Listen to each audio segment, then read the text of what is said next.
Okay. Welcome to Guy Aitchison's Reinventing the Tattoo Community, where tattooers, apprentices, artists, and just the curious are welcome to come, learn, share, inspire each other, and ultimately get better tattoos and do better tattoos every day. This is a Reinventing the Tattoo podcast episode with Amy Nicholls of the Apprenticeship Diaries in an interview with Guy Aitchsion. Obviously, there's a ton to talk about with apprenticeships. It's changed, the landscape has changed tremendously, and it's going to be fun to catch up. Amy has been interviewing apprentices and mentors, not only in the tattoo world, but all sorts of other crafts. So she's getting great perspectives, and it'll be a fun conversation. Now, not sure exactly how you are getting this. It could be on the brand new podcast. You could be watching it live in YouTube or on Facebook. Who knows? But the main place to catch all of the Reinventing the Tattoo content will be in the Reinventing the Tattoo community. We have an app. It's pretty awesome, if we don't say so ourselves. You could catch it at either of the app stores, the Apple App Store or the the Google Play Store. If you want to go straight to community.reinventingthetattoo.com, you can go straight through your computer, and after you register, you'll notice the very first link is the events link, because we do this stuff live all the time, 3 to 7 times a week. So we welcome you to join live. You can chat in the chat rooms, ask us questions and whatnot. Many of these programmings are designed specifically for people to join us. Not this one, but those are the Reinventing the drawing groups. They happen on Sunday afternoons, 1 p.m. and with Jason Leeser. God damn it, I'm never going to get that right now. I got the bug in my head. And then on 9 o'clock on Monday morning with Jake Meeks from the Fireside Tattoo Network. Let's see, noon every Thursday, we have the Tattoo Collecting Podcast with Fawn Baker and Jordan Ruckus. And all of this live programming is always available on demand replays in the library. So if you go to that app, there's the event link. There's also a library link with all the videos that are. It's amazing. It's practically 5 to 7 shows a week, and they're all quality content, perfect for putting on in the background of your tattoo shop front room, or if your client's squirming, you could put some of this programming on. Speaking of squirming clients and programming to put them at ease, you can see behind us here, we've got an Android Jones visual feast. If you could hear it, it would be Aja Lu doing an amazing live soundtrack. The replay is available, and on the replay page is a spot. If you put in your address and let us know when you started professionally tattooing, we'll send you a bag that's got raw pigments samples, as well as Cheyenne cartridges and maybe a couple other goodies. So to get this goodie bag, you want to go to reinventingthetattoo.com/equinox. Sign up for the free replay. You'll get the videos. There's also an art jam there where we have the video, and Guy led a whole round of psychedelic artists, and they talked about lots of fun stuff. And then you can go to that watch page and get the goodie bags. Let's see, what else do I need to catch up on? I have a whole script here to make sure I catch all the really good points. Upcoming professional development and on-demand professional development.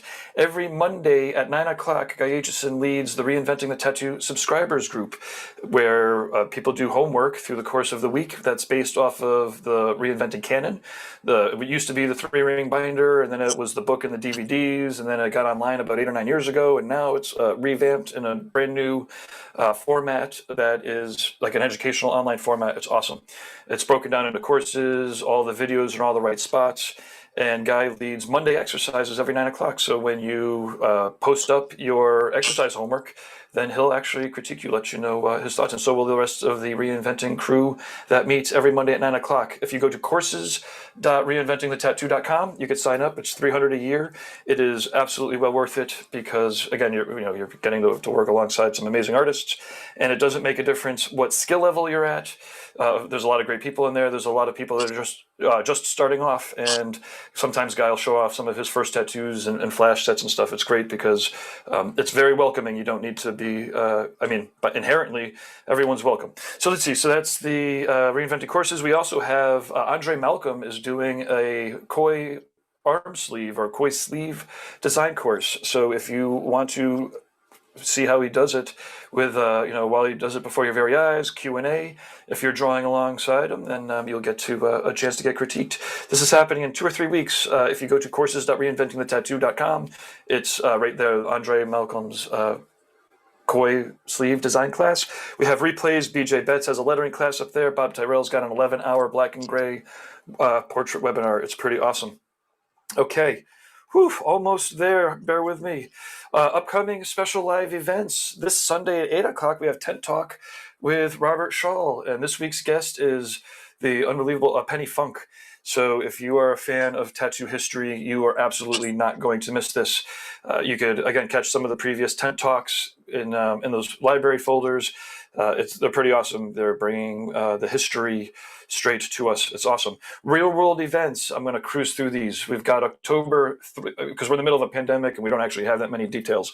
October 3 to the 6th this year is going to be Paradise BYOB, which means bring your own brains, brushes, beets, bud, booze, or berries if you're vegan. We're basically going to go there and share. Less than 100 people per room. The advertising pitch really is stay home because we'll be webcasting a lot of things, and there are only really 100 rooms anyways. Let's see, November 12th to the 14th is the Brussels Tattoo Convention. We'll be bringing a little mini Reinventing the Tattoo event there. Nick Baxter, Ivana, and I will be doing seminars. We will be beaming in either a drink and draw or a group paint jam, or I don't know, we'll be doing some cool things. We will have Reinventing subscriber meetups. So if you're a paid subscriber, we'll have exclusive meetups for you.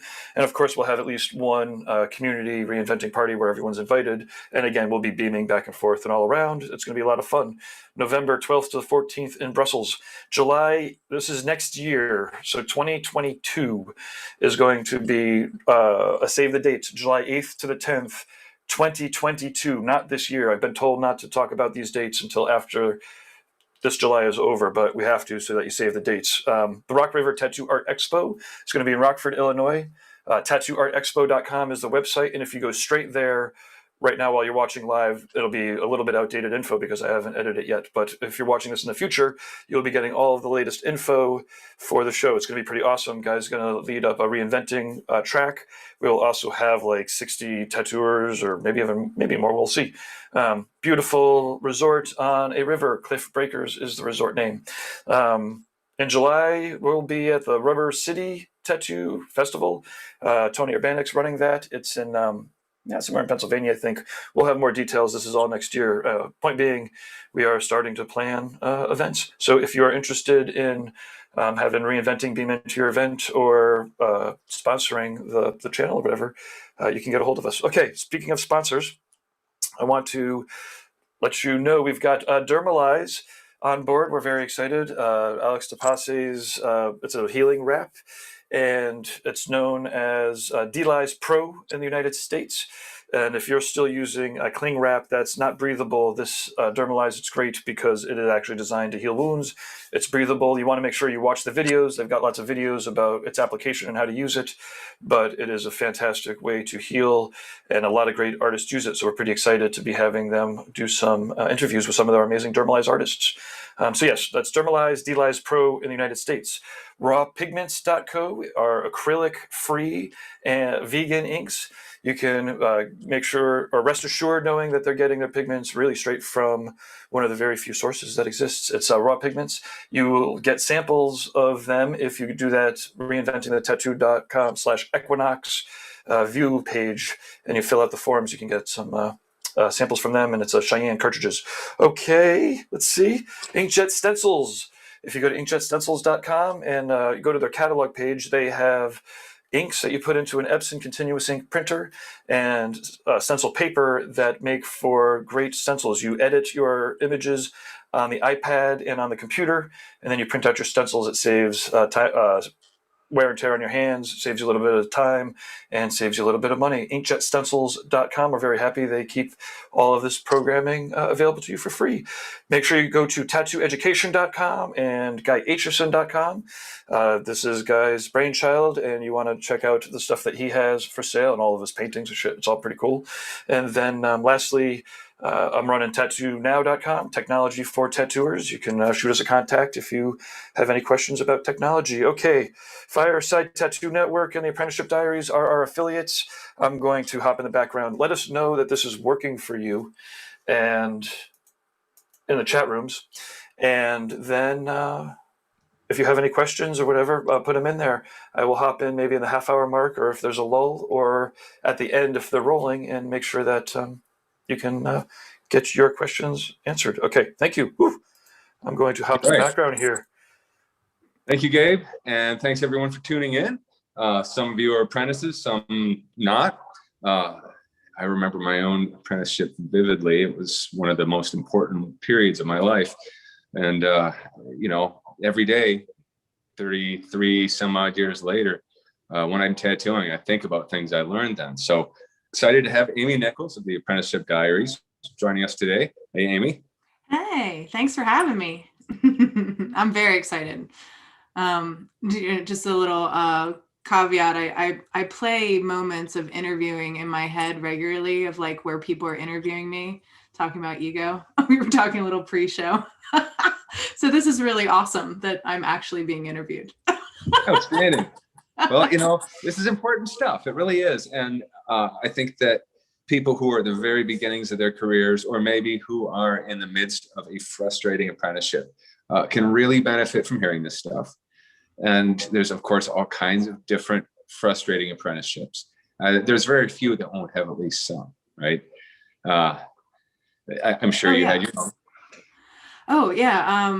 I mean, that was something that Jake Meeks and I talked about a little bit, and you guys aired it. It was a wonderful thing to listen to, because I didn't realize that it would, you know, go that far. I was just, you know, drawing with him one morning and we just started talking. But yeah, like he asked me why I did the podcast, and he's like, was it your apprenticeship? I said, no, it was actually trying to mentor someone that got me there, because I thought that I was picking a good person to mentor. Not that she wasn't. She's a very successful tattoo artist now, but it was challenging in ways that I did not even fathom. And that's why I really wanted to put it out there, was because on both sides of this, being a mentor and being a mentee, the challenges are, you know, they're epic, and it always changes. This keeps changing. And I think we're in a perpetual state of always wanting to give the next generation a leg up,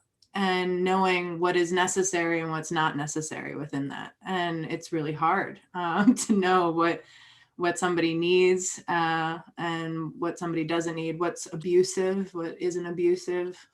So yeah, I thought it was a good observance to, you know, really analyze this thing and keep asking. And just, I know for myself, I'm really stubborn. I've actually had 4 apprenticeships in my life, not apprentices, 2 in hair and 2 in tattooing. So I'm not easily taught. And there's a lot of ego involved in those things. So I thought that, like, analyzing what I really go to when I go to learning, and what is the best kind of information that goes in my head, is usually storytelling. I like it when people tell me a story about something they experienced. And from that, I siphon, you know, the things that I really like and the things that I want. And then I cachet the rest, or I put it in my mind of like, well, that's not really me. Maybe that'll be me. But I don't feel like somebody's telling me what to do. It's more of just like, this is what I did. And now you have this story, this view, and you can go and do with that what you want. So for me to tell stories about people's apprenticeships was kind of like what I marked on. And even that's been hard. Like, getting people to share that has been confronting for a lot of people. Interesting. Yeah. So you had 2 apprenticeships. What went wrong in the first one? You mean in tattoo? Yes. Nothing went wrong. I actually made it to tattooing. My apprenticeship was very, it was, I guess, old school would be. It was in a biker shop in Kentucky. I was there with a boyfriend that I had followed to Kentucky. And really the issue with the first apprenticeship, like I guess all of them, was me. I was not in alignment with a way of living that was sustainable, personally, professionally. The shop that I was in was, I was kind of grabbed up because I think I was a person who actually had educated talent coming in. And I think the owner, I mean, I don't know, but I think he saw dollar signs with me because I could actually draw. And so to see my portfolio and kind of, hire me up as a person that could then offer a lot more to his shop than was currently there, was what he was hoping for. But once I got to that point, I really realized my value. I realized that I was drawing for other people in the studio. I was doing a lot more than anybody else could do, and I was getting paid the least amount. And then there was this problem between whether or not I was classified as an employee or an independent contractor. And he wanted me to claim myself as an independent contractor for the past year. And I was like, no, that doesn't correlate. I've been an apprentice for the past year. There's no way I'm doing that, because you've been paying me 30%, which I didn't know what the deal would be. Like this was all like me just bright-eyed and bushy-tailed going into something, going, I really want to learn this, and somebody going, here's a carrot, keep following it until you get where you want. And then I was finally to a place where I was like, no, I know how businesses are organized. I know how taxes and tax code go. I'm not going to shoot myself in the foot here. I've been your employee this time. If we're looking at the boundaries of tax code and everything, I've been your employee. Now, if we want to discuss a contract moving forward that would have me be an independent contractor, I'm going to need to make a lot more money. And that's where I lost my job. So, and unfortunately in that apprenticeship, it was all walk-in traffic, and there wasn't, portfolios being had. Digital photography was just starting. It was like 2004 or 2005 was the first one. And then I left my entire life in Kentucky all in one moment, because I broke up with my boyfriend at the time and hightailed it back to Maryland. And then from there, I didn't have anything to show for it, because I had spent a year tattooing, learning to tattoo with no portfolio and no real concept of whether or not what I learned was actually correct or not. So I kind of, and I really wasn't at a point where I felt like I could go into another apprenticeship or go into another tattoo realm at that point. I don't know why, but like I just felt like there was some serious personal growth that I had to go through. And I put myself back into therapy for a lot of reasons that were more about why I was in the kind of relationships I was in up into that point, and kind of looking at my boundaries and why they had led me so far outside of what I wanted my life to be, and how I needed to pick that back up. And in that time, I was apprenticing again to do hair. And I went from being an apprentice in hair to a barber, to then being a master barber. And then when I got my second tattoo apprenticeship, that was around 2009, 2010, I was a master barber teaching a barber, trying to replace myself to then tattoo. So I was doing all three all at once. I was mentoring somebody while being mentored and having no life for my second tattoo apprenticeship. So that's how it worked. Okay. Mm-hmm. So I'm curious, how different were other than hair and skin obviously being completely different things, but the learning processes, the level of professionalism, the structure, etc. How different were these tattoo apprenticeship experiences from the hair apprenticeships? Very, because you have a very highly regulated profession, which is hair, and one that isn't, which is tattooing. So there's a lot more red tape involved in hair. And also I learned with my dad. My dad was my mentor in hair. So whilst, you know, had there not been so much red tape involved, he might have just taken me under his wing and taught me how to cut hair. We have to actually report to a board. We have to submit, you know, benchmarks of, you know, our learning and hours and all of that stuff. And also I was an employee under him. He classified me as an employee, and he has a whole apprenticeship contract system that he created because, you know, if you're going to spend your time teaching somebody, you want to make sure that you're getting something out of that education as a professional. So he made it a thing where you sign this contract that says that you work for X amount of time, you learn, you get your credentials, your license, and then you owe him 3 years of service after that.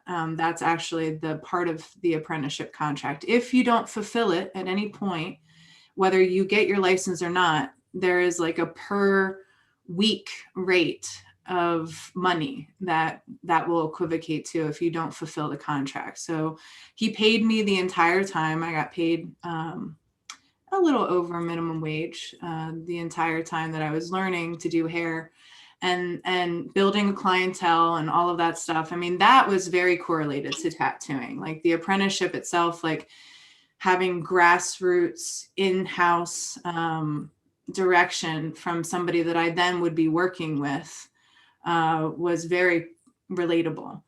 And learning about people, that, you know, of course, was very relatable. And I can't think of a better way to professionally educate than just on-site education, where you're actually confronting, you know, the people that you're going to actually be working with. You know, like in hair schools or things like that, you have a mannequin, you know, like, and you're doing all this stuff on a mannequin.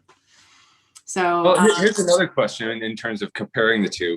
I know that there's a lot more to the hair profession than meets the eye, but ultimately, was there a big difference in learning curve steepness between the two experiences?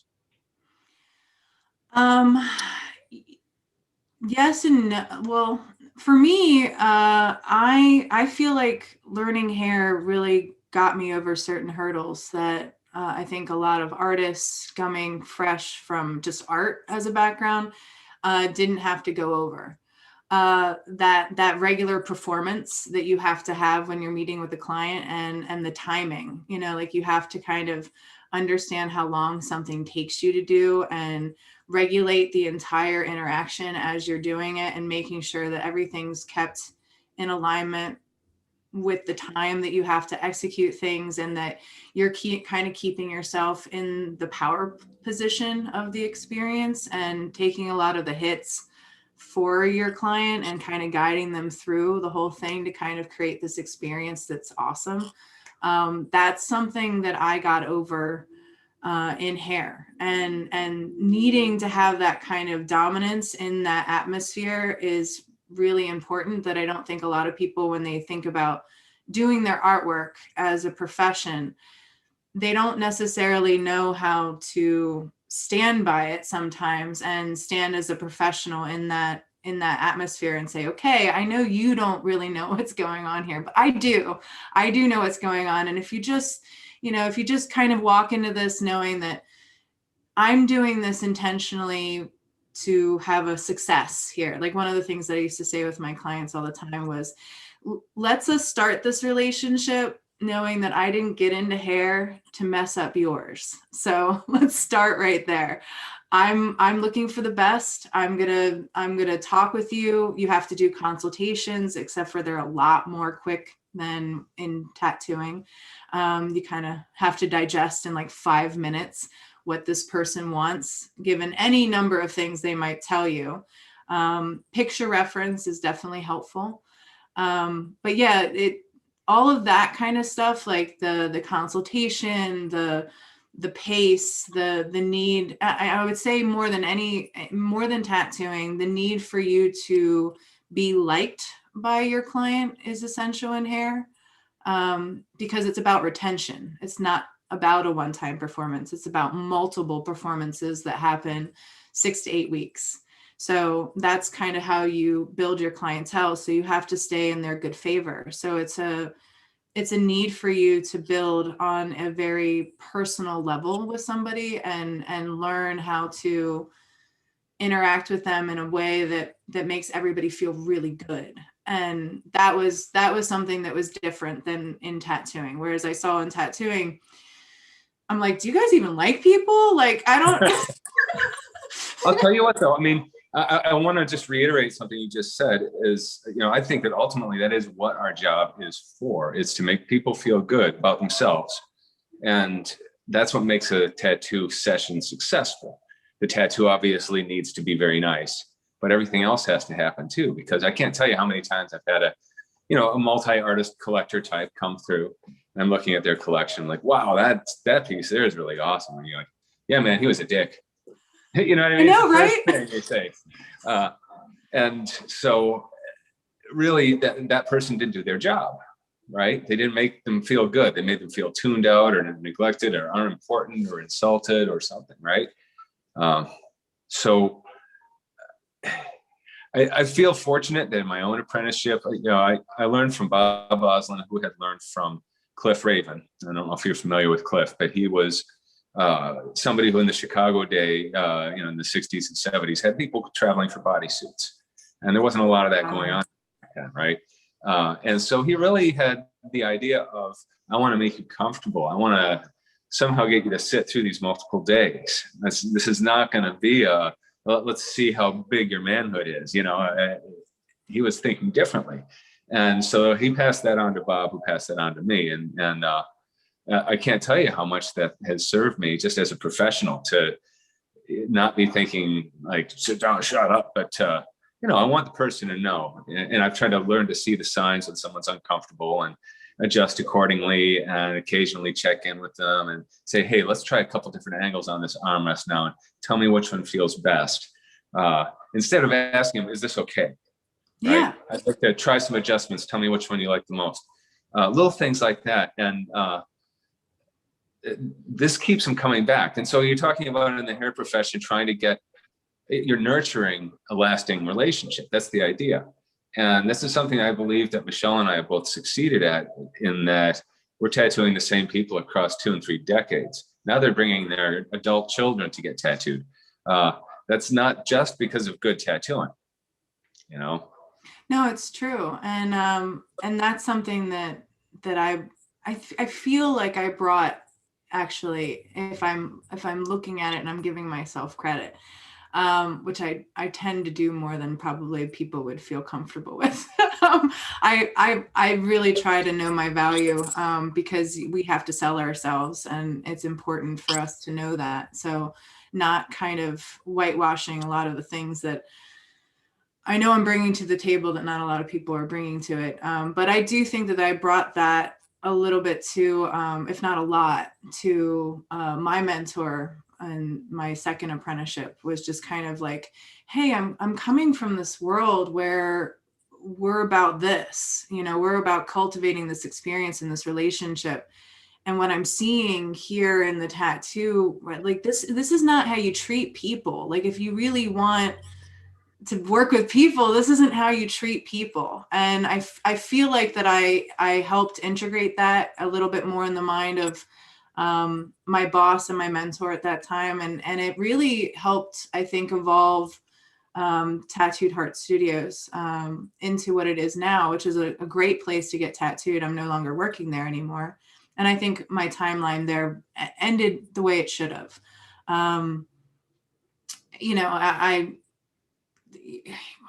That's a whole other thing. But I'm not mad about it.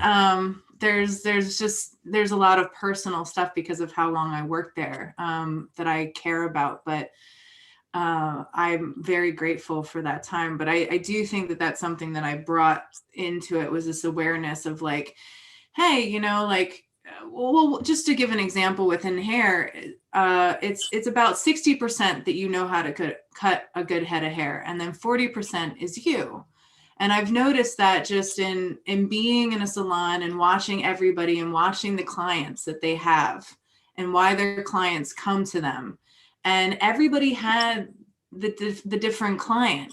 And if somebody left and then you acquired somebody else's client, you kind of learned a little bit about that. So for instance, I had this one client that came from this girl named Kelly at our shop, who is just, as a person who worked with Kelly, you were excited that she was on your schedule at the same time as you, because that's how bombastic and vivacious and energetic. She just infused you with this awesome energy. Just being around her was like awesome.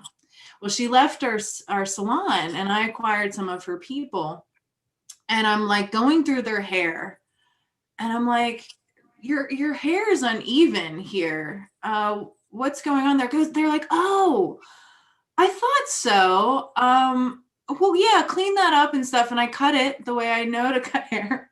And they're like, oh yeah, that's a lot better. And I was like, Kelly was your hairstylist, right? They're like, yeah, I figured there was something off with how she cut my hair, but who really cares? You know, like, because Kelly's just awesome.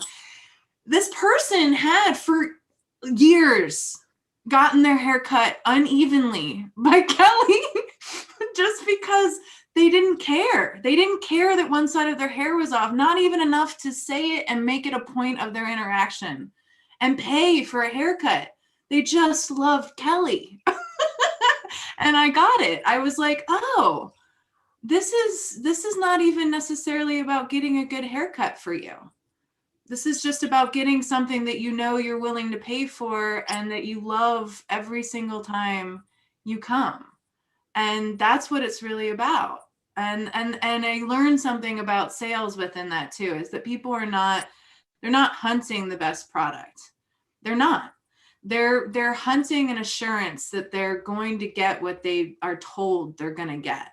And whether or not they're going to consistently get that, they're looking for that kind of connection, because it's hard to find those kind of consistent, trustworthy connections.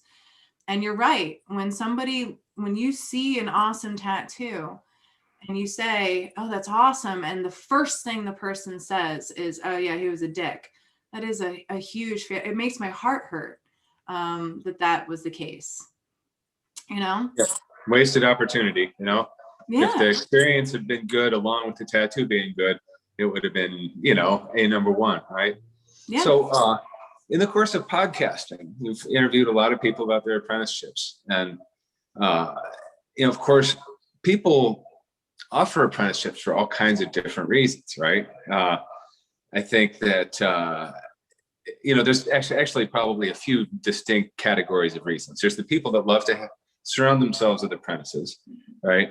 And I think that there's some kind of a need, a compensation. They really want to be, you know, the man or whatever. And then there's some that clearly just need somebody to work for them. You know, my own category was that, you know, my boss had reached a point where he couldn't handle the walk-ins that were coming in. It was a very small shop. He wanted one other person. And somehow he decided he would hire somebody that wasn't already tattooing because he liked my drawings. And I was very fortunate. He had a substance abuse problem. And this worked in two ways. First of all, he was inconsistent as a teacher. He had some great stuff to offer, but that's only when he was on, right? Secondly, he really wanted to get me functional as quickly as possible, which, you know, ultimately that did very much work to my advantage. And he also did not treat me abusively for the same reason, because he knew that I already had the ability to go to any of the other shops. I never once was even asked to scrub the toilet. But I also had to, for a while, put up with showing up the shop and sitting in the door. I've learned to bring a novel, you know, because often he just wouldn't show up. And, you know, with very little knowledge, having to run the shop for days on end, you know, weeks out of my apprenticeship. But anyway, there was that category. And I know that there's some artists that do it because they understand it's going to be a learning experience for themselves. I mean, that's why I teach. And I think that's probably the best reason. And of course, everyone who takes it on is ultimately going to find that reality, right? That's me. That's me. So when you took it on, I'd like to hear what you were hoping to learn and how it ended up actually panning out. Well, I took it on from that space mostly because I couldn't take it on from the space that you were talking about with your mentor, because I didn't own the shop. I was a part of a shop, and I was brought up, you know, obviously one of my first experiences in apprenticing was under my dad. So I believe in legacy. I opted not to have children in my life, but I want to have legacy. So whatever that means about me, I don't know. But I think that it's very true to most human beings. It's just that I chose not to have a kid. So for me professionally, seeing something that I love and wanting to cultivate the next generation of that was kind of the driving force. More than that, I know that being a creative gives me a lot of insights that not a lot of people have, which is basically being able to construct the world around me. So much of what I have wanted to do has been presented by the universe, for lack of a better word, and I've jumped on that opportunity. But these are things that I kind of think about in my brain and try to cultivate. So for me, if I'm working in a studio and I'm kind of destined to work with whoever my boss hires, I want to position myself in something where I have some kind of say in that. And I also want to bring somebody on now that I kind of have a rhythm of what our studio is about. Why not adopt some people that we can actually train and be in-house trained to what our studio is about? And, you know, let's scrap all the ethics over what people are doing over here. This person has to be fine for here. They have to fit here in this space, and we can hire out, we can outsource, but they might not be the greatest of fit. So for me, it was about constructing the reality that I live in, having legacy about something I care about. I really love Tattooed Heart, even though I don't work there anymore. It's the foundation of a lot of what I have learned in tattooing. And I really cared about helping my boss staff his place and have good artists that all work together and all shared together. And so the idea of hiring an apprentice and raising one in-house there, even though I'm not getting any kickbacks from him, I didn't get a pay or anything like that. And in reality, I lost my job. Maybe it was as a result of it. I don't know. But that's fine too, because that's kind of the point of legacy, is that you're kind of, if you do your job well, you're really hoping somebody does come to replace you that is better. So that's fine. You know, like that's cool too. I have a skill set now because of Tattooed Heart that I don't have to have Tattooed Heart anymore. So it succeeded in its course line with me as well, is that it kind of made me into my own entity where I can kind of do what I want with all of this. And part of that is the podcast and, you know, being here with you guys and all of that stuff. But yeah, like that's kind of the evolution of all of it, is that, you know, ultimately, if you do your job really well, you don't stay in play. You have to shift, pivot, and you have to learn different things. So like I said, when I hired an apprentice, I knew that part of that was going to be me learning too, that I was going to have to, you know, think about things in a lot of different ways that I hadn't even thought about. And what I realized is that a lot of what I do, I don't think about. I don't think about at all. I don't even, she would ask me something. I'm like, I don't know. It's a feeling. Right.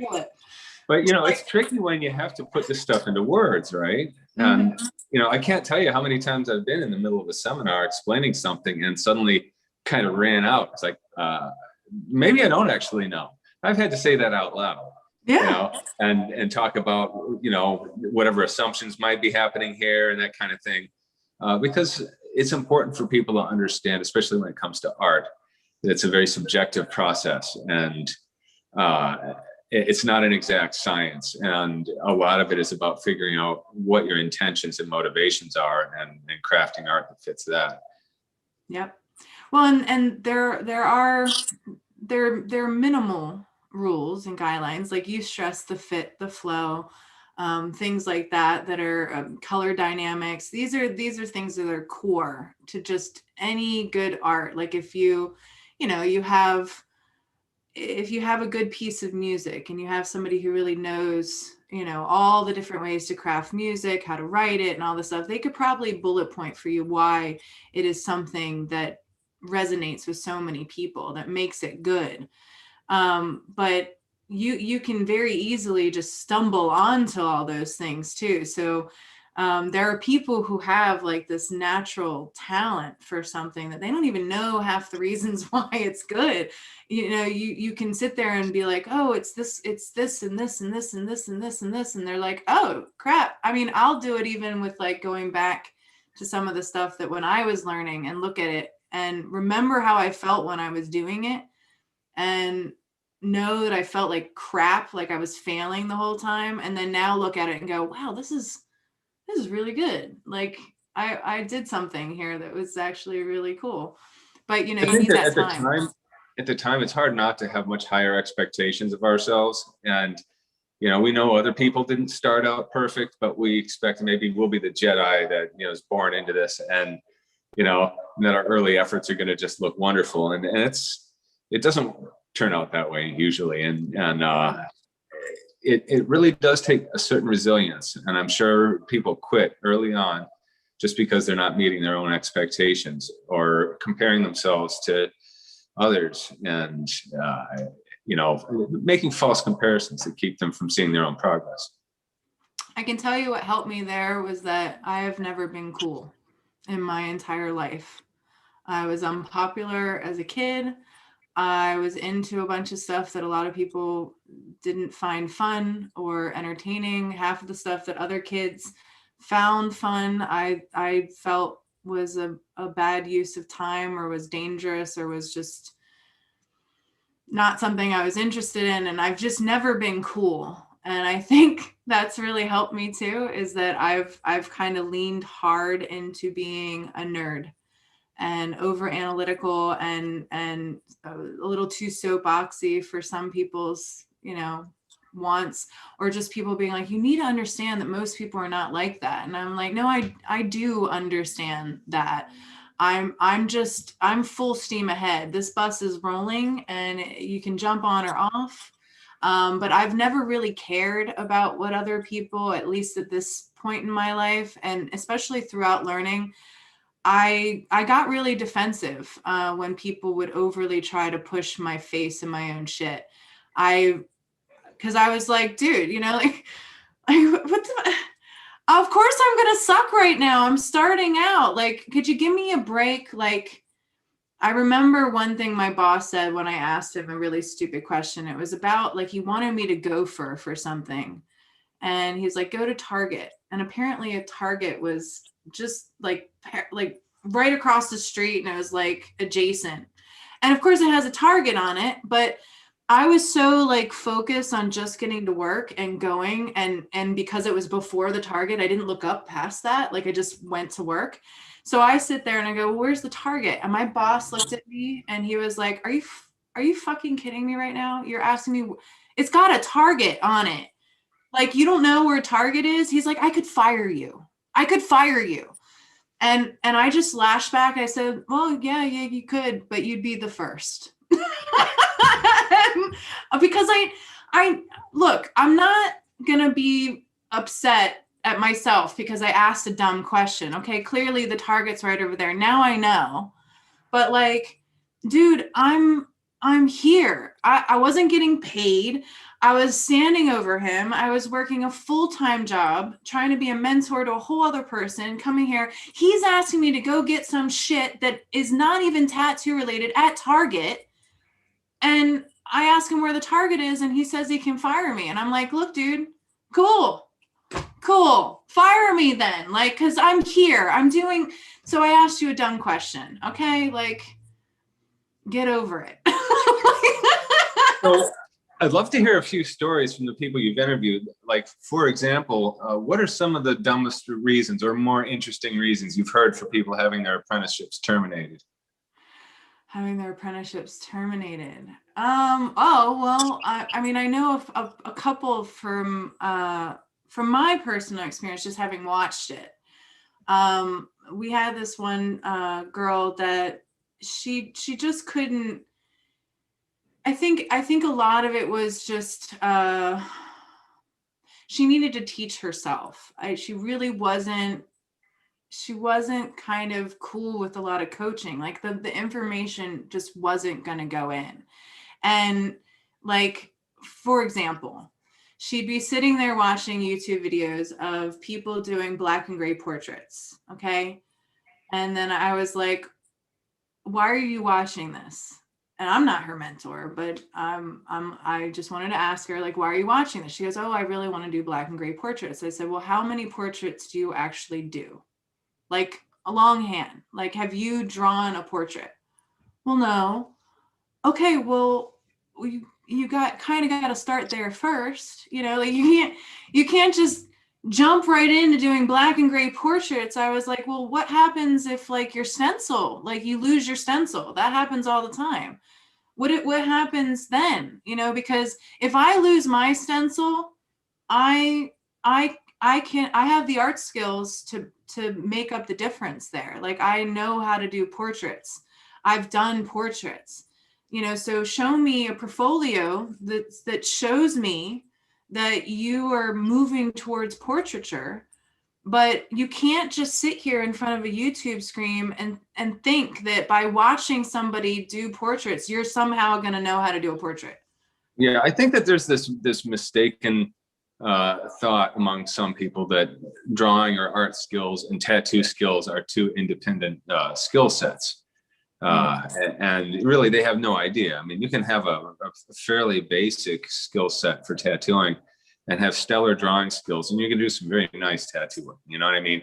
You can have incredible tattoo skills and an inability to draw. And if you don't have a stencil to work from, you're gonna have a very hard time doing a good tattoo, even though it might be smooth and solid. So you know, they're not independent, or they shouldn't be. You know, Right. And like when we do our Monday night exercises, I always try to ask people to visualize a body part, you know, so they could imagine, you know, how would they lay it out there? How would they make it flow? Is it going to be centered in a back or a chest, in which case you'll have this symmetry that you could work with? Or is this going to be an upper arm, where it'll be more elongated, and you'll have these certain muscle masses?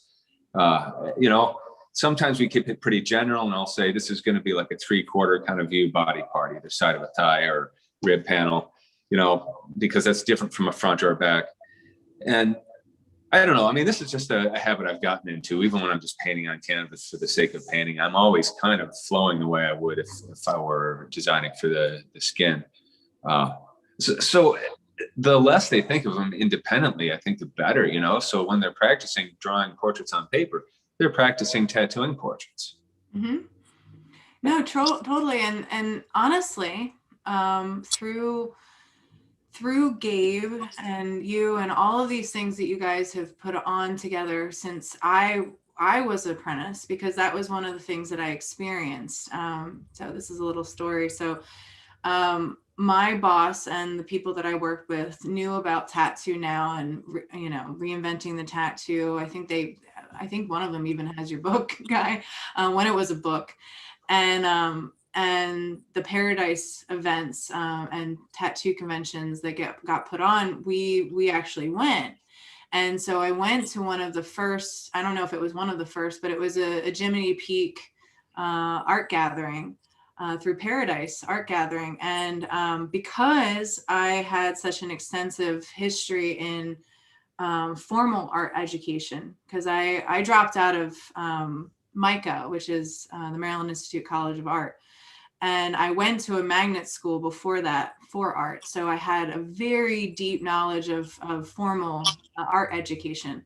So none of that was allowed to shine in my tattoo apprenticeship at all. Like I got beaten back with a stick with anything that I thought that I knew, because in truth, when it comes down to tattooing, those things are completely different.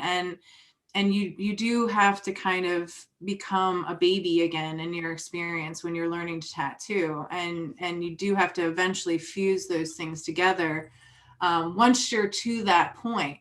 But I was never allowed to have like my art abilities shine within that until I went to the Paradise Artist Gathering. I think it was an artist gathering, and I was just sitting there painting, and I believe your wife even came up to me at one point and said, "Wow, I really like your paintings." And there was all these tattoo artists that were coming up to me. I didn't know any of you.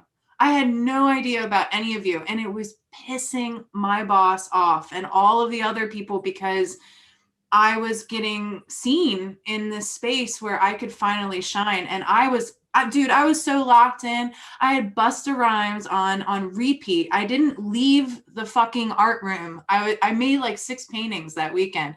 And I got FaceTime from so many people now that like they probably wouldn't even talk to me now because they're so big. But like I was recognized because of just my art, and what I realized was, at least through everything that you, Gabe, and this kind of group of tattoo artists has put out, has been very foundational in art. So I've always felt at home within the kind of things that you guys have already always taught, because it fused everything together. It didn't say, oh, well, you're gonna learn this here, and then you gotta learn this here, and none of that matters. Shut off your brain and don't ask dumb questions. No, it was like, okay, you can be recognized because you're a good artist. Let's see what we can do there. And it also wasn't competitive, which I have come to realize. Like I said, with the Kelly example, I don't have to compete with you, Guy. Even if I did biomechanical, even if I tried, I'm not you and you're not me. So what I'm going to bring to the table is going to be completely different than you. And that's great, because I can make this my own thing, and I can brand what I give to my clients completely different than yours, even if the tattoos look similar. As long as they walk away going like, oh my God, I love my tattoo, it's awesome, and let me tell you about my artist, it's so great, like you're not competing with anybody when it's about that. But when you make it just about like the tattoo or the caliber or how many styles you know how to do, then you end up starting to compete. Then you become a Walmart of the tattoo industry, like a one-stop shop where it's all about like what you can do, when you can do it, how fast. You become this commodity instead of an artist.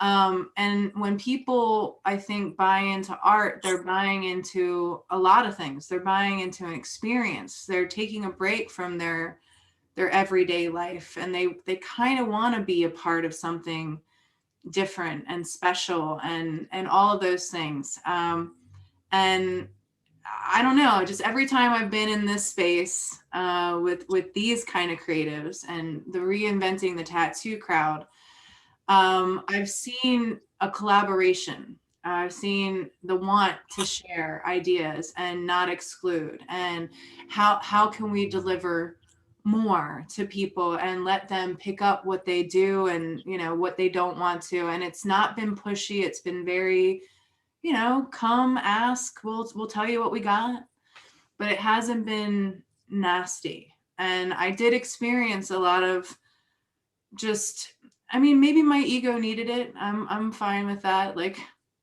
I don't know everything, but I do know a lot. I do come from a lot. And at least at this point in my life, I'm willing to say it, because I do. I've been through things that other people haven't been through. Like you said in the beginning, I have I'm still a master barber. I'm a little dated as far as like when the last time I did it, but I'm still a master barber. I still know that world. My dad still is a barber too.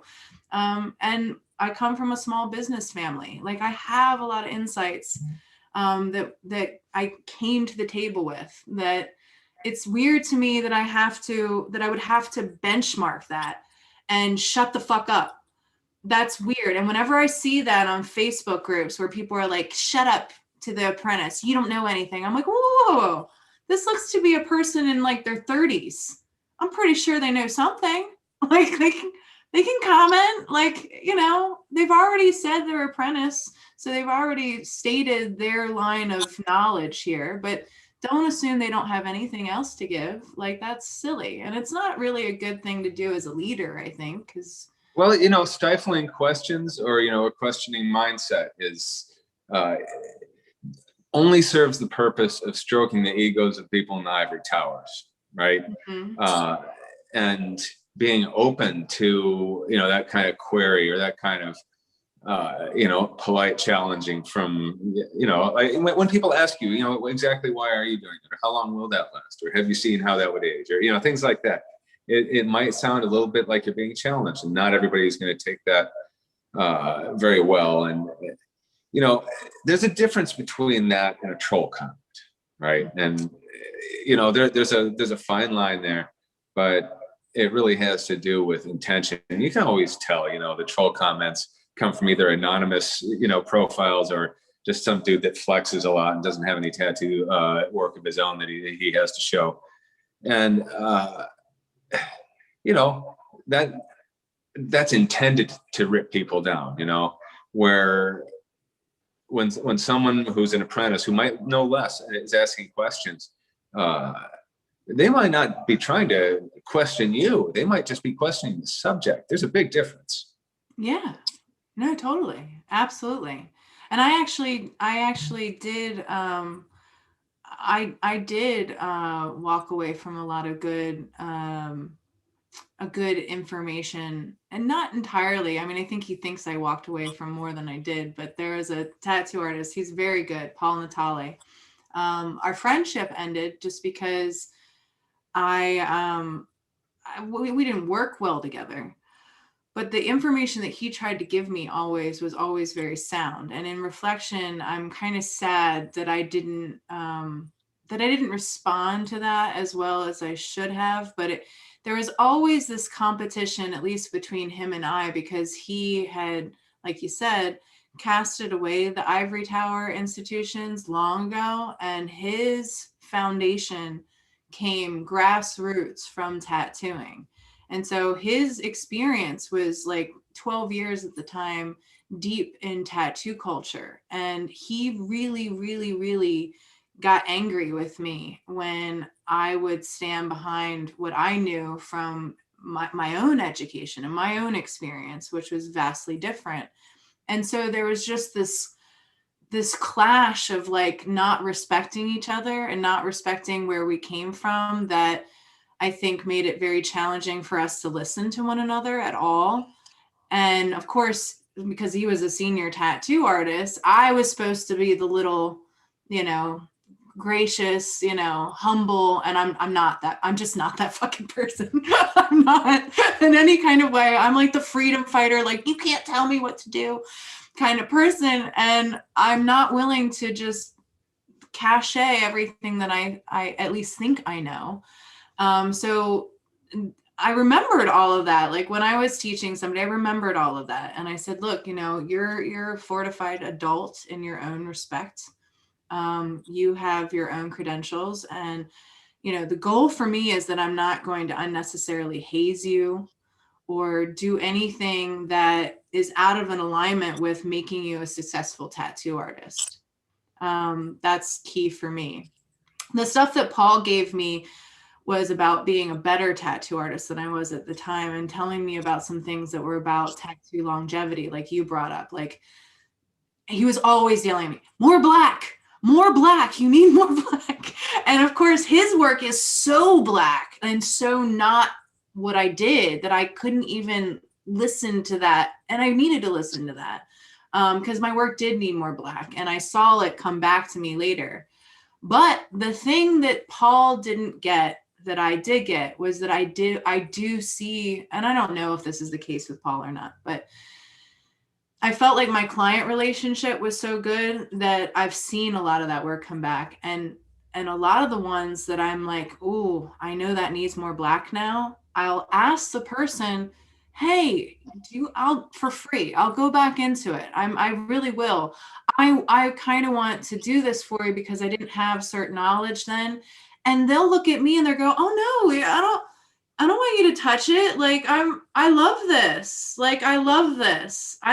Never was this about getting a perfect tattoo. I hope you know. And so I was cultivating something that maybe Paul didn't get, maybe nobody outside of what me and my client were sharing. We were cultivating something together that now I see a lot of those people again, and they give me the opportunity to do more work, you know, and for me, that's really a big thing. You know, there's a lot of parallels between that and Michelle's experience, because she does these, you know, no outline color tattoos, and, you know, has gradually incorporated black, but she was not going to incorporate it the way that a traditional apprenticeship is going to tell you. You know, she needed to arrive there her own way in her own time and figure out how to use it in a way that didn't disrupt the effect that she and her clients that keep coming back for 20 plus years prefer, right? And so, you know, again, if you are able to, you know, engender those kinds of relationships where they're coming back, then the longevity, you know, obviously it's important, but at the same time, you will have a chance to see them again. And many times these clients would rather get a hit again in 20 years than get a tattoo they don't necessarily want, or that doesn't look the way that they want it because they've got a particular look that they're preferring. Yeah. And I think that's something really important to note, is that, like, you know, we have a lot of things that are coming out that, you know, people are speculating, you know, will that last or whatever. And, you know, my main argument, because I started out doing watercolor tattoos before that was something that was the world around, or many people were doing. And, you know, the old heads were like, there's no way that's going to last, and, you know, whatever. And the way I saw it was like, well, I just know people. I know people really well, because I know people so well to know that they don't get the same haircut over and over and over again. Like, there's that person, but the majority of people want to spice it up. It might not be very often, but they want to switch, pivot, you know, their lives change, they change. So as far as I was concerned, whether or not the tattoo lasted was not necessary. What was necessary was that this person had a lasting impression given to them by the tattoo experience that would let them hunt that experience again in the future. And maybe they might cover up the tattoo you did, or maybe they might add on to it. But if you do a tattoo outside of alignment of what they're asking for at that time, there might not be any hope for that person to even want a tattoo after that point, because you've scared them off so much. Well, and important to note that with experience, you find out shapes made of color only depends on the color. Some of them actually do stay, right? Mm-hmm. Yeah. And as you chalk up the years and decades, you start to be able to say, okay, I could reliably do a watercolor tattoo now. You know, it might not look the same as somebody who doesn't have this knowledge would do it, right? It might look a little just more high contrast, and it might have some black snuck in there, but snuck in there, right? It doesn't have to have the outlines. And you know that those blues and purples and turquoises are really not going to budge. You know, those greens and magentas are going to get a lot lighter. So you overshoot your darkness on those, and you don't count on them for the important shapes, etc. Right? You learn these things. But I think for a lot of us, no matter how much we're told, there's only so much that we're going to realize about tattooing before we start seeing it come back after it's settled for a few years. There's a reality check that happens there. And for me, 33 years in, it keeps happening, you know, and because I move along and I try something different. It's like, okay, well, that was too low contrast and it looks like the detail fell out. So what if I do it this way? And then I'll need to see how that settles with time. And, you know, it's a very long process. It makes me wish I could live a lot longer, but well, there's other reasons for that too. But right. we're going on an hour, and I wanted to, shift back to your podcast just a little bit. I know you're giving this podcast partly because you want to help apprentices, and I'm curious to know, it's kind of a dual question. What is it that they seem to be challenged by the most? Like, are there some common themes there? And what is it that you are hoping to be able to offer in your podcast? Good question. I hear the most, as far as me, a lot of people going, I've asked everybody locally for an apprenticeship. I'm not able to get an apprenticeship. And basically, how do I get one? And because it's rare. And I remember that want to get one, and that door-to-door kind of thing. What I'm hoping to do with the podcast is give people some understanding that they're not alone within that's very common. And I'm also hoping to outline what I feel is more of a modern day acquisition of an apprenticeship, because in my experience, at least in offering apprenticeships to people, I've offered them.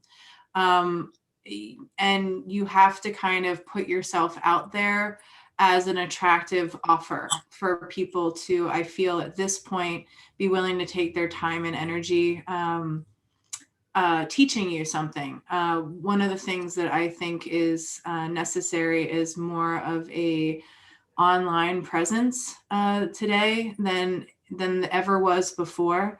Really showcasing that you're looking to, at the very least, do your artwork professionally. And more than that, the people that I've offered were already selling themselves as professional artists already. So I saw an intense want to make art and sell it already in the people, and they were producing stuff like that. So I guess the thing that I want to put out there is that if you're not aligning with the things that you want, don't get mad at the thing itself. I remember with me, I got so mad. I got mad that there wasn't tattoo schools. I got mad. I was like, there needs to be tattoo schools. Like there needs to be this. The thing that I'm thinking in the background, this is when I can stop juggling and actually see straight and even manage my podcast, which is every day, it's something new. What I'd like to see, and maybe reinventing, I mean, they're already kind of doing it, is maybe a middle ground, that if there is formulated tattoo schools or something like that, that we recognize that as like an in-between maybe qualification to getting an apprenticeship, but really trying to help people understand what will be the things that get them an apprenticeship. What kind of attitude, what kind of artwork, what kind of any of it, and keep that a moving scale and a moving observance, much like reinventing the tattoo. Like, it's a progression. It's constant, and you realize you had to do that. So what do you say to somebody who would then respond, there's just simply nobody in my area, and then starts listing all the big name artists who are self-taught, because there are quite a few of them. Right. What do you say to them? I say start tattooing yourself then, I guess. Here's the thing, is that one of the biggest things that I'm glad you asked that, in all of these pursuits that we have, as professionals, to try to integrally inform legacy and try to teach from a place of love of our profession, we need to keep in mind that we're never going to stop the person that's going to do it in their basement. No matter how much regulation is set before us, that person will always be, and that person is always going to do that. So for me, it's really important. If somebody says, well, I have to learn from this space, the most important things that I have to tell that person is, please, for the love of God, understand about bloodborne pathogen before you do it, because you could hurt yourself and you definitely could hurt other people. But within this, you can hurt yourself immensely, because we're dealing with things that are about opening up the body and opening up the bloodstream, causing potentially infections and things like that, which our industry itself hasn't gotten all the answers to. So if you're going to learn this from that point, please make sure that at the very least, you're making sure that you're not becoming an issue to the grand public, because when it comes down to regulation, that's really what it's about. Like, it's not about getting a good haircut or a good tattoo. It's pretty much like, we don't want there to be a legal fallout from this that is, massively going to be hurting a bunch of people. So a lot of that stuff has to come down to, like, please don't infect people with stuff that's going to be a systemic problem that's going to lead into other things that are really going to fuck up legacy. Right. So like, what I would like to say is, in these cases, you have pre-existing art skills, or you're working very hard on them. You're learning everything you can about tattooing. You might even have the equipment, and you cannot find an apprenticeship that is worth crap.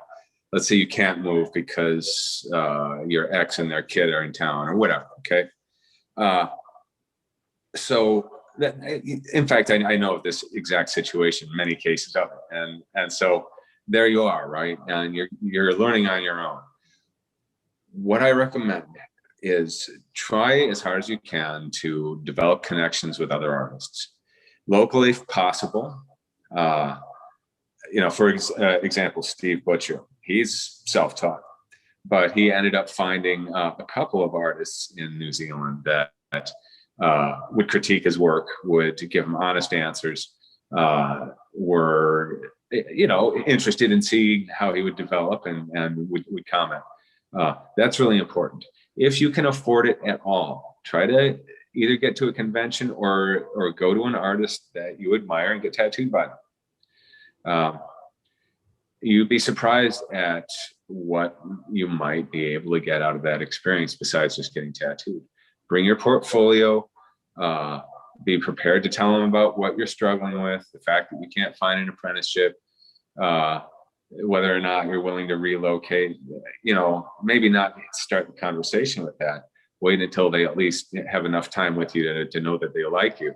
But you have to not be shy about this stuff. You really have to put yourself out there. You need to try to make those connections.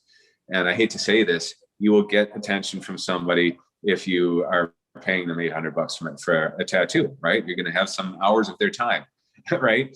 And if you're sincere, you're coming from the right place, you're truly working hard to better yourself as an artist and develop these skills, they would rather see you succeed than fail, I promise you.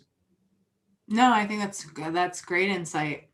And truly, it's I guess a point of a lot of abundance for me that I didn't recognize that, but like, that's a lot of what Tattooed Heart, like I said earlier, gave me, was that right away they were really into all of you guys, and I got this amazing look at all of these famous tattoo artists, or at least growing tattoo artists, or they were doing really cool things. Going and knowing who Jeff Gogwe is, and seeing you guys and meeting you and going to these events. In the beginning, a lot of it was, going to seminars and stuff like that. So definitely, I 100% agree. Like, go to seminars, go to tattoo conventions, all of those things you can't be shy about. And again, I guess I kind of looked over it just because it was that was all the time at my dad's hair salon. Like, if he wanted me to be the front end person, which I did that job for a while, he sent me to a receptionist seminar where I got to learn all this different stuff about how to be a receptionist. And I guess it was just something that I negated as like, oh, well, this is what you do. Like, if you're gonna go into a profession, you go and you check out a seminar. And typically with therapy too, just FYI, when you go to a therapist, you're in this headspace of just flailing, like you can't see beyond anything. And so usually with my therapist, she would throw out something that was so simple and so obvious to solve my problem that I just couldn't even see because I'm like drowning. That I couldn't even believe I couldn't see, but usually that was the thing that I needed to do, that I just needed somebody else to tell me. And remind me that like, oh yeah, I can problem solve this. So a lot of it is like hearing the stuff you kind of already know. That was honestly a lot of Jeff Gogwe's seminars, was just me kind of validating myself, being like, oh, cool. Yeah. Like, yeah, you know that. Like, that's cool. Like, so a lot of it is just finding your own gumption and allowing yourself to not kind of get in your own way in a lot of things too. So yeah, I'm glad you brought that up, because it's a lot about the connections. It's a lot about having community, being able to ask those questions, even if it isn't directly there for you in a legit apprenticeship. I think that's essential. Yeah. All right. Well, I think we are going to have to wrap this up soon, but when can people tune into your podcast and where can they find you? We're the only place that we're currently not on is, we're on there's so many platforms out there. We're on every place that you can find podcasts audibly, Spotify, Apple Podcasts, iTunes, Google Play, Amazon, Stitcher, iHeartRadio. We're just not on anything that's visual yet. I haven't moved to any kind of visual platform, so no YouTube or VMO or anything like that yet. No, I don't think TikTok's ever going to see me. I don't know, but that's where you can find the podcast. Typically, except for this week because we had technical difficulties, I try to air on Mondays. At some point on Mondays, I try to put out our next one, though this week, as I said, they're probably going to see later tonight the podcast that's going to release. And most of the time it's interviews. Some of the times it's admissions that we didn't get anything. And I have to be vulnerable in front of my crowd and say, I'm flailing here. And this is my own apprenticeship journey in itself. So you'll get the smattering of things. So if you ever wanted to start a podcast and hear somebody very openly admit that they don't know what they're doing, you can listen to my podcast, and you can hear it too, that I don't know what I'm doing. Well, how are you going to learn it without doing it, right? Exactly. So that's it. Right. But it's fun, and I'm having a great time. I'm learning a lot. And I'm happy that there will be this evolution of my experience out there. Again, legacy, what we're putting out into the world. I'm happy that I'll be able to look back on this and be like, wow. All right. Well, as we develop the apprenticeship program that we're adding to Reinventing the Tattoo, we'll definitely be consulting you and your followers. Awesome. Love to put it out there that we are adding an apprentice program to Reinventing the Tattoo. And it's going to consist of a number of extra things. For starters, right off the bat, hopefully starting this coming week, we'll have apprentice exercises every week. And these, I think a lot of apprentices and tattooers whose art skills are less developed are feeling intimidated about the Monday night exercises because there's some really nice work being done there, and they should show up anyway. But these apprentice exercises are specifically meant for people who are really just trying to get on their feet with the basics of composition. It's a great place to, actually get feedback as you're drawing and ask those important questions that you might not otherwise know where to ask them. So, keep an eye out on the event schedule and your Reinventing app, and we'll see those as we start scheduling them. I'm excited. Gabe, is there anything that we need to know of in the chat room? It's actually me here. So Oh, hey. great to hear from you guys. Yeah, we've had a couple questions about using tech. So I guess Almada said, I think keep using tech. Pretty soon you'll be out of work going to the tech machine with some kind of laser or roboting, like one of those virtual printers. That was an interesting comment that was made there on the Facebook. Also, Colty has been watching through, Colty 1992 has been watching on YouTube, and he's excited to be involved. He just received his apprenticeship, kind of like an all or nothing attitude getting it. So he's been enjoying watching you guys talk, and great insight, he says. Oh, that's awesome. I remember when I was living and breathing it. I mean, it never really stops, but there's that period where you just can't absorb enough, you know. So it's exciting period to be in, and yeah, hopefully this was a helpful interview. Yeah. Well, hey, thanks everyone for tuning in, and we'll be hearing more. Again, you can check out the event schedule in your Reinventing app.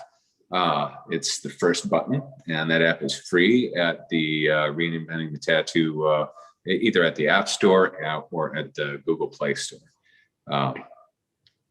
Anyway, It's been a hey, good time. you all have a great day. Yeah, thanks again for your time. Definitely. Thank you, Guy. Thank you, It's Lauren. been awesome. Cheers. Cheers.